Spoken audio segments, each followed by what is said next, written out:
Hollywood silver screen presenting missions. इस कहानी की शुरुआत 1967 से होती है, जब धरती से मार्स प्लैनेट पर भेजे जाने के लिए व्लादिमीर को एक स्पेसक्राफ्ट से रेड प्लैनेट यानी मार्स पर रवाना किया जा रहा था। लेकिन नासा की कोशिश उस समय नाकाम हो जाती है जब कोमारोव के स्पेसक्राफ्ट में अचानक तकनीकी खराब आ जाती है और देखते ही देखते वो आग के गोले में तब्दील हो जाता है। कोमारोव की मार्स पर जाने की पहली कोशिश उनकी मृत्यु के साथ अधूरी रह जाती है। इस घटना के बाद कोमारोव को एक लेजेंड की तरह माना जाने लगा, क्योंकि उन्हें पहले से इस बात का आभास था कि वो मार्स की ओर जाते हुए अपने जीवन से खेल रहे हैं। कई साल बीत जाते हैं। अब प्रेजेंट टाइम में एक अरबपति मेयर की सहायता से एक बार फिर से मार्स पर जाने की तैयारी शुरू होती है, जहां मेयर ने इस अभियान को पूरा करने के लिए अपनी पूरी संपत्ति को दांव पर लगा दिया था। दरअसल मेयर एक इंडस्ट्रियलिस्ट था। उसने 4 साल पहले मार्स पर जाने का सपना देखा था, लेकिन इसके इस मकसद के पीछे कुछ गहरे रहस्य भी छिपे थे, जिन्हें हम कहानी में आगे जाने। इसी उद्देश्य की पूर्ति के लिए मेयर अपनी सारी संपत्ति और पूंजी को दांव पर लगा देता है, लेकिन इस मिशन को पूरा करने के लिए उसे एक क्वालिफाइड एस्ट्रोनॉट की जरूरत थी। एक दिन जीन रोज की तरह समाचार देख रही होती, तभी उसे अरबपति मेयर की ओर से मार्स पर जाने के लिए चुना जाता और जीन बिना देरी के इस अवसर को स्वीकार कर लेती। जीन के साथ बाकी एस्ट्रोनॉट्स को भी इस यात्रा के लिए रवाना किया जाता। समय बीतता है, 10 महीने गुजर चुके हैं। अब स्पेसक्राफ्ट की मार्स पर लैंडिंग में केवल 24 घंटे का समय बचा है। तभी उन्हें एक चौंकाने वाली खबर मिलती।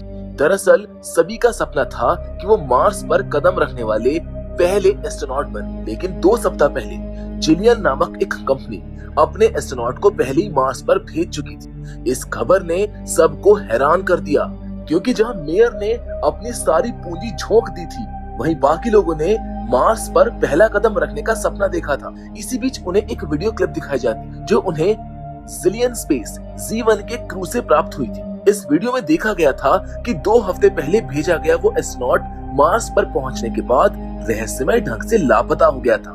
लेकिन सौभाग्यवश उसने एक वीडियो रिकॉर्ड कर ली थी, जिसमें कहा गया था कि there is a great danger waiting for us on Mars. ये सब देखकर बाकी एस्ट्रोनॉट्स इस मिशन को छोड़ने का निर्णय लेते, लेकिन मेयर इसके लिए तैयार नहीं होता है। वो मिशन को आगे बढ़ाने का आदेश देता है, ताकि वो C1 मिशन में फंसे हुए एस्ट्रोनॉट्स की मदद कर सके। अब मार्स पर पहुंचने में केवल आधा घंटा रह गया था। कैप्टन अपने स्पेस असिस्टेंट AI इरीन को लैंडिंग की तैयारी करने का ऑर्डर देता है। सभी यात्री पूरी तैयारी के साथ मार्स की सतह को देखने के लिए उत्साहित हो जाते हैं, लेकिन ठीक लैंडिंग से पहले उनके स्पेसक्राफ्ट में गड़बड़ी आ जाती है। स्पेसक्राफ्ट का पिछला हिस्सा अलग नहीं हो पा रहा था। अब कैप्टन सभी की जान बचाने के लिए बाहर जाकर तकनीकी खराबी को ठीक करने का फैसला लेते हैं, मगर कुछ ही पलों बाद उनका टकराव एक उपकरण से हो जाता है और कैप्टन अंतरिक्ष में उड़ने लगते हैं। सभी को समझ आ जाता है कि अब कैप्टन की जान बचना असंभव है। इसके बाद स्पेसक्राफ्ट सीधे मार्स की सतह की ओर बढ़ता है। लैंडिंग बेहद कठिन होती है, लेकिन किसी तरह स्पेसक्राफ्ट मार्स पर उतर जाता है। इस दौरान ईंधन का अधिकांश हिस्सा समाप्त हो चुका होता है और AI इरीन ने खुद को शट डाउन कर लिया होता है। इन 10 महीनों में जीन और कैप्टन के बीच में नजदीकियां बढ़ चुकी थी, इसीलिए उनकी मृत्यु से जीन पूरी तरह टूट जाती है। इसके बाद साइमन सभी को एक गंभीर समस्या के बारे में बताता है। यदि अगले कुछ घंटों में स्पेसक्राफ्ट में पावर सप्लाई बहाल नहीं हुई, तो सभी को जीवित रहने के लिए भारी कठिनाइयों का सामना करना पड़ेगा। साइमन बताता है कि इरीन के पास एक ऑटोमेटिक एनर्जी रिस्टोर सिस्टम है, लेकिन वो अभी काम नहीं कर रहा है। इसीलिए स्पेसक्राफ्ट को मैन्युअली दोबारा शुरू करना होगा। इसके लिए उन्हें C1 स्पेसक्राफ्ट को ढूंढना होगा और वहां से बैटरीज लानी होंगी, ताकि अपने स्पेसक्राफ्ट की पावर सप्लाई को फिर से चालू किया जा सके। इस काम को पूरा करने के लिए कुछ एस्ट्रोनॉट्स रोवर की सहायता से C1 की खोज में निकल जाते, लेकिन उन्हें वहां पर स्पेसक्राफ्ट के बजाय एक घायल व्यक्ति मिलता है। जीन साहस दिखाते हुए उसे अपने साथ लाने का फैसला करती है। तभी उसे उस व्यक्ति के पास एक ब्लैक बॉक्स भी मिलता है। इसके बाद वो सभी एस्ट्रोनॉट्स उस घायल व्यक्ति के साथ वापस अपने स्पेसक्राफ्ट पर लौट आते हैं, लेकिन स्पेसक्राफ्ट का पायलट दरवाजा खोलने से मना कर देता है, क्योंकि उसको डर है कि ऑक्सीजन की कमी की वजह से सबकी जान खतरे में पड़ सकती है। इसी समय साइमन, जो अब तक इरीन को फिर से चालू करने में हर बार नाकाम रहा था, वो उस अजनबी व्यक्ति के होश में आते ही अचानक ही खुद ब खुद इरीन को रिबूट कर देता है। इसी दौरान पायलट को अपनी गलती का एहसास होता है। जिसके बाद उस अजनबी व्यक्ति की जांच शुरू की जाती है। जब उसकी पहचान सामने आती है तो सभी के होश उड़ जाते हैं। वो व्यक्ति और कोई नहीं बल्कि कोमारोव था, जिसे साल 1967 में मार्स की ओर भेजा गया था, लेकिन तकनीकी खराबी के कारण उसे मृत घोषित कर दिया गया था। अब उसको जीवित देखकर किसी को कुछ भी समझ में नहीं आ रहा था। अब इस चीज को कंफर्म करने के लिए ये लोग अमेरिकन स्पेस एजेंसी को कांटेक्ट करते, जहां से जानकारी मिलती है कि वो जो कुछ कर रहा है वो पूरी तरह से सही है। लेकिन ये कैसे संभव हो सकता है? कोमारोव को मरे हुए कई दशक बीत चुके थे और इतने सालों तक स्पेस में जिंदा रहना, वो भी एक एलियन प्लैनेट पर, किसी भी वैज्ञानिक की नजरिए में सही नहीं था। ये असंभव माना जाता है। इसी रहस्य के बीच जीन अकेले में कोमारोव से बात करती है। वो उसको बताती है कि जब वो छोटी थी तब उसके पिता उसे अंतरिक्ष अभियानों की कहानियां सुनाया करते थे। उन्हीं कहानियों से प्रेरित होकर उसने खुद को एक एस्ट्रोनॉट बनाने का सपना देखा था। अब वही प्रेरणा उसके सामने जीवित खड़ी थी, क्योंकि वो कहानियां कोमारोव के बारे में थी। ये पल उसके लिए भावनात्मक था। इसके बाद जीन कोमारोव को बताती है कि उसकी मृत्यु के बाद उसके परिवार ने उसका अंतिम संस्कार कर दिया था। कोमारोव ये सब बातें शांति से सुनता है और खुद को संयमित बनाए रखता है। इधर अंतरिक्ष यान की हालत ने साइमन और बाकी एस्ट्रोनॉट्स को बड़ी परेशानी में डाला हुआ था। यान अब स्थिर तो हो चुका था, लेकिन ईंधन की कमी के कारण उसे दोबारा पृथ्वी पर ले जाना संभव नहीं था। इसी दौरान कोमारोव, जो अब तक निगरानी में था, अचानक कहीं पर गायब हो जाता है। सभी उसको ढूंढते हैं और तब पता चलता है कि यान से एक स्पेस सूट गायब है, यानी कोमारोव उसे पहनकर कहीं निकल चुका है। अब कोमारोव की लोकेशन जानने के लिए थर्मल ट्रैकिंग का इस्तेमाल किया जाता है, जिससे उसकी बॉडी हीट को ट्रैक किया जाता है। जीन अपने 3 साथियों के साथ उसका पीछा करती है। इसी दौरान अलेक्जेंड्रा नाम के एक वैज्ञानिक को जांच में पता चलता है कि कोमारोव के शरीर में 3 डीएनए लेयर मौजूद है, जो किसी सामान्य मानव में यानी कि सामान्य व्यक्ति में नहीं होती। इससे अलेक्जेंड्रा समझ जाती है कि कोमारोव अब पूरी तरह इंसान नहीं रहा है, वो यहाँ पर आकर म्यूटेट हो चुका है, या फिर आप बोल सकते हैं कि उसका डीएनए चेंज हो गया है। जीन और उसके साथी कोमारोव को एक प्राचीन रॉक स्ट्रक्चर के पास ढूंढ निकालते। जब जीन उसके पास पहुंचती है तो कोमारोव उसे एक छोटा पिरामिड सौंपते हुए कहता है, Mars was waiting for your arrival. ये बात जीन और बाकी लोगों को बिल्कुल भी समझ में नहीं आती है।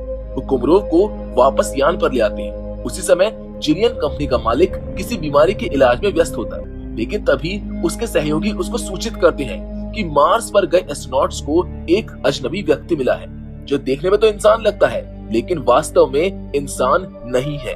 वहीं मार्स पर मौजूद यात्री उस पत्थर की जांच करते हैं जिसे कोमारोव ने दिखाया था। उन्हें पता चलता है कि उस पत्थर पर बने डिजाइन्स बिल्कुल वैसे ही हैं जैसे पृथ्वी पर एंशिएंट सिविलाइजेशन द्वारा बनाए गए थे। इसका मतलब था कि मार्स और पृथ्वी के बीच कभी कोई प्राचीन संपर्क रहा होगा।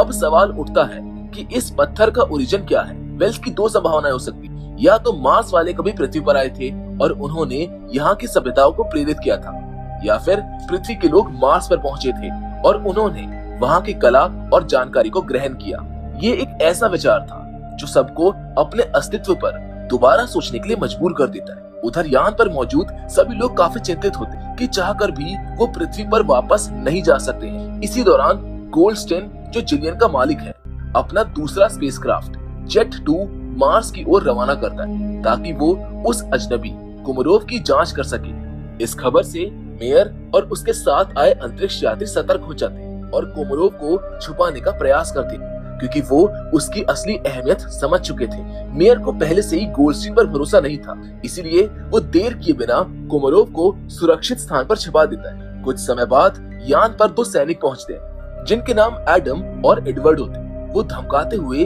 ब्लैक बॉक्स सौंपने की मांग करते। खतरे को भांपते हुए टीम उन्हें ब्लैक बॉक्स सौंप देती। सैनिक उसको लेकर वापस चले जाते हैं। दूसरी ओर एवा नाम के वैज्ञानिक को पता चलता है कि हाल ही में मिले पत्थर में कुछ ऐसे रहस्य छिपे हैं जो पृथ्वी और मार्स के बीच की दूरी को समाप्त कर सकते हैं। दरअसल उस पत्थर में मौजूद डीएनए कोमारोव के डीएनए से मेल खा रहा था, और सबसे आश्चर्य की बात ये थी कि उस पत्थर में कुछ ऐसे मिनरल्स और एलिमेंट्स पाए गए हैं जो पृथ्वी के खनिजों से पूरी तरह मिलते जुलते हैं। तब ये साफ हो जाता है कि पृथ्वी और मार्स के बीच ऐसे प्राचीन संबंध रहे होंगे जिनसे मानवता सदियों से अनजान थी। एवा द्वारा जुटाई गई जानकारी इतनी चौंकाने वाली थी कि अगर ये दुनिया के सामने आती तो पूरी पृथ्वी हैरान रह जाती और इसका सबसे बड़ा लाभ उसको मिलता जो इस रहस्य को उजागर करता। लेकिन अब पायलट खुद को एक अनजान खतरे में फंसा हुआ महसूस करने लगता है। वो इस इंफॉर्मेशन को वो उन गार्ड्स के साथ एक्सचेंज करने की कोशिश करता है ताकि उसके बदले वो लोग उसको और उसके साथियों को वापस पृथ्वी पर ले जाए। लेकिन पायलट का ये प्लान सिर्फ उसके विचारों तक ही सीमित रह जाता है, क्योंकि उसमें मौजूद कुछ एस्ट्रोनॉट्स को इस गुप्त जानकारी की अहमियत का अंदाजा था और वो इसे किसी भी बाहरी व्यक्ति के साथ साझा नहीं करना चाहते थे। इसीलिए वो पायलट को समझाते हैं कि वो ये जानकारी किसी के साथ भी साझा ना करे। दूसरी ओर हम जीन को देखते हैं जो कोमरोव से मिलने जाती है। वहाँ जीन उस पर हिप्नोसिस का प्रयोग करना चाहती थी ताकि वो उसके अंदर छिपे रहस्यों को जान सके। जीन कोमरोव से हिप्नोसिस की अनुमति मांगती है। शुरू में कोमरोव कुछ अटपटी बातें करता है जिससे जीन उलझन में पड़ जाती है, लेकिन एंड में वो खुद ही हिप्नोसिस के लिए तैयार हो जाता है। इसके बाद जीन धीरे धीरे कोमरोव पर अपना प्रभाव डालने लगती है। वो उसे अपनी पुरानी यादों में जाने को कहती है। तब कोमरोव उस पल को याद करने लगता है जब वो अपने स्पेसक्राफ्ट से मार्स की ओर बढ़ रहा होता है, मगर रास्ते में उसके स्पेसक्राफ्ट में आग लग जाती है और वो क्रैश होकर आग के गोले में तब्दील हो जाता है। उसी गर्म पल को कोमरोव फिर से महसूस करने लगता है। इस समय कोमरोव और जीन के बीच कई गुप्त बातें होती है, जहाँ कोमरोव उसको बताता है कि कैसे मार्स उसके आने का सदियों से इंतजार कर रहा था। इसी बीच शिप पर दो नए एस्ट्रोनॉट्स की एंट्री होती है जिनका नाम एलन और जेमा होता है। ये दोनों जूलियन कंपनी द्वारा भेजे गए थे ताकि वो इस शिप को ठीक कर सके। लेकिन तब हमको पता चलता है कि जेमा के साथ मेयर का कुछ पुराना रिश्ता रह चुका है।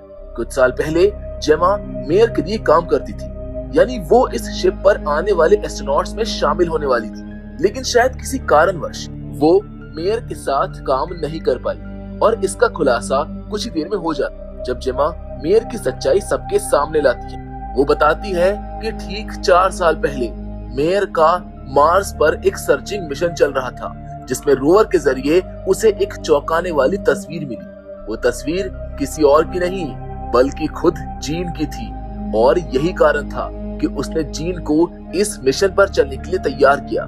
इस सीन से ये तो क्लियर हो जाता है कि जीन और मार्स के बीच में कुछ न कुछ संबंध जरूर है, मगर सच्चाई क्या है ये हमें आगे पता चलेगी। इधर जीन जो कि मेयर के इरादों से बिल्कुल अनजान थी, मार्स के लिए रवाना हो जाती है, लेकिन उसे भी जल्द ही पूरी सच्चाई का पता लगने वाला था।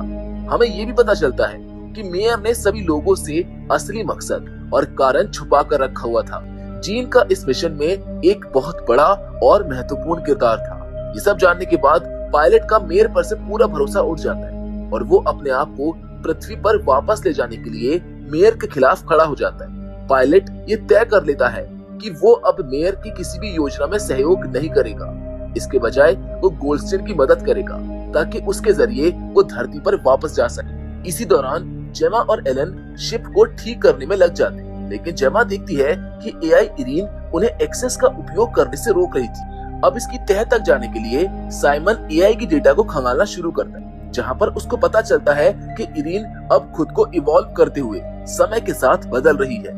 वहीं दूसरी ओर जीन को कोमारोव के जरिए ये पता चलता है कि वो पृथ्वी और मार्स के बीच एक अहम कड़ी का किरदार निभा रही है।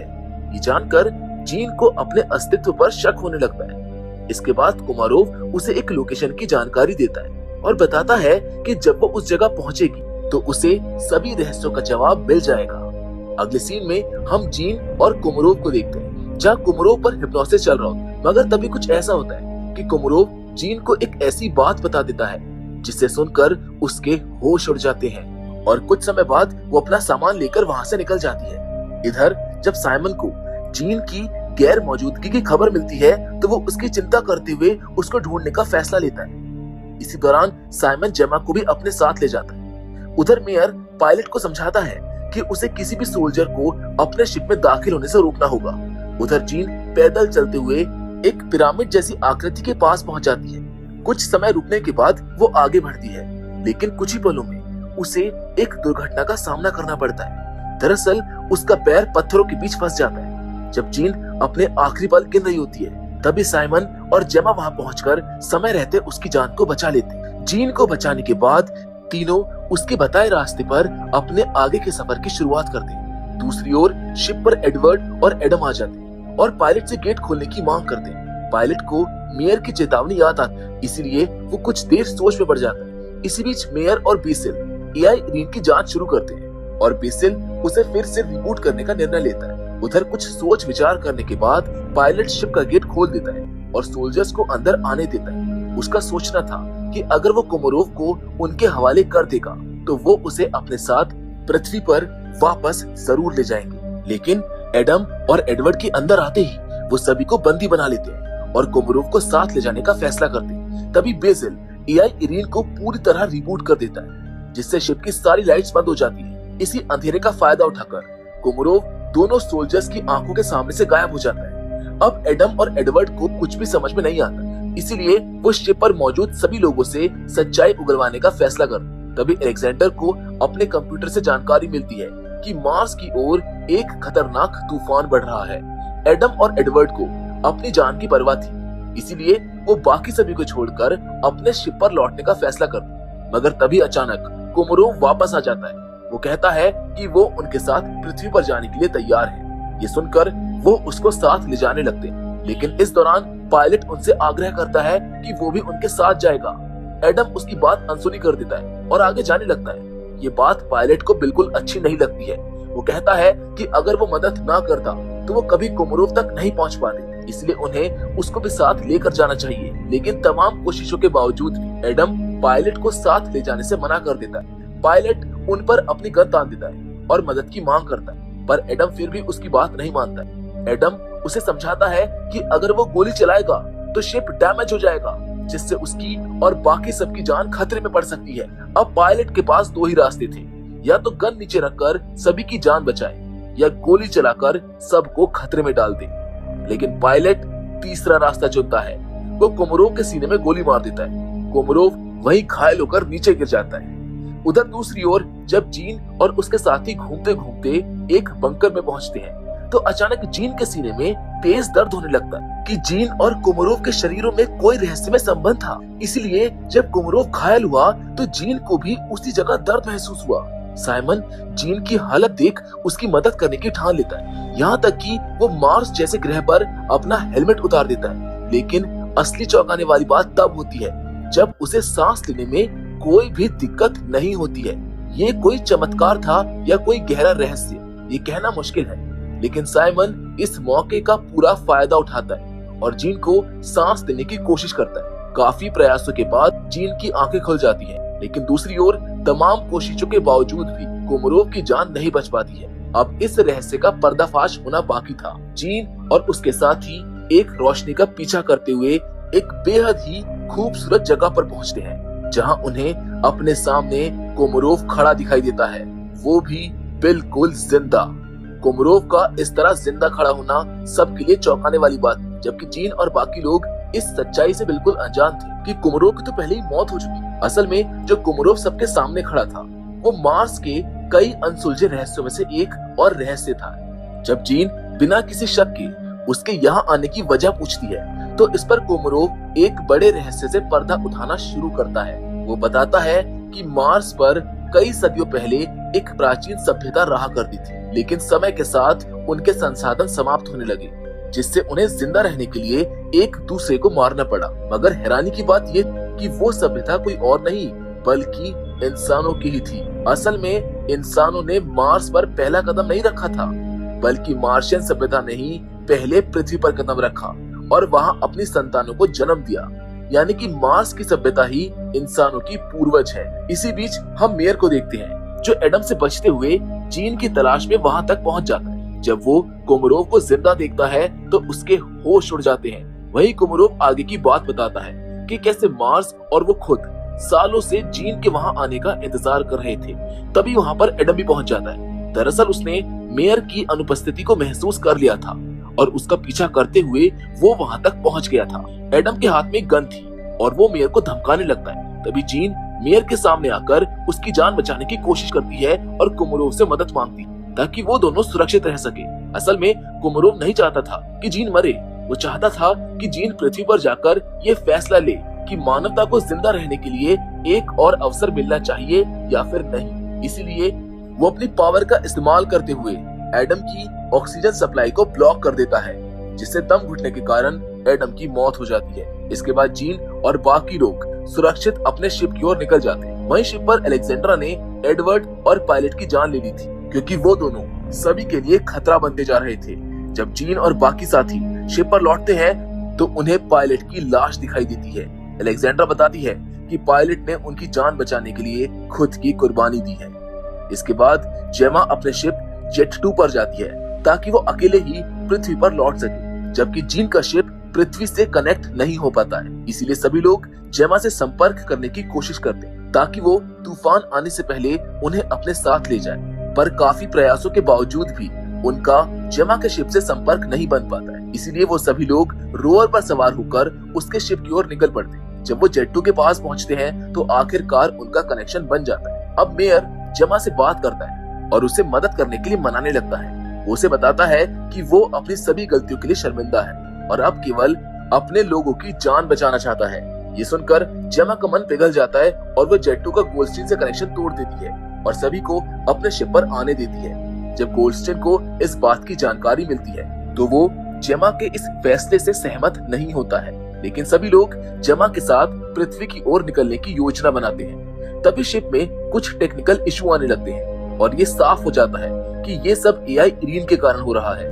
दरअसल किसी अनजान मार्शियन पावर ने एआई इरीन को अपने कंट्रोल में ले लिया था और वो शक्ति उन्हें पृथ्वी पर लौटने से रोक रही थी। और जीन, जिसे मार्स की तमाम यादें परेशान कर रही थी, वो अब खुद पर काबू रखती है और एआई से संपर्क करने की कोशिश करती है।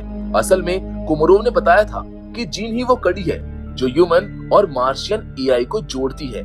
इसी कारण से जीन आसानी से एआई को अपने कंट्रोल में ले लेती और शिप को पृथ्वी की ओर ले जाने का ऑर्डर देती है। लेकिन तभी शिप के सामने फिर से एडम आ जाता है। उसको देखकर सभी लोग हैरान रह जाते हैं। वो शिप को डैमेज करने लगता है। जीन अब फैसला लेती है कि वो बाहर जाकर उसका सामना करेगी। वो बाहर जाती है और एडम से लड़कर उसको रोकने में कामयाब हो जाती है, मगर तब तक शिप टेक ऑफ के लिए पूरी तरह तैयार हो चुका होता है। जीन समझ जाती है कि अब वो चाहकर भी वापस नहीं जा सकती है।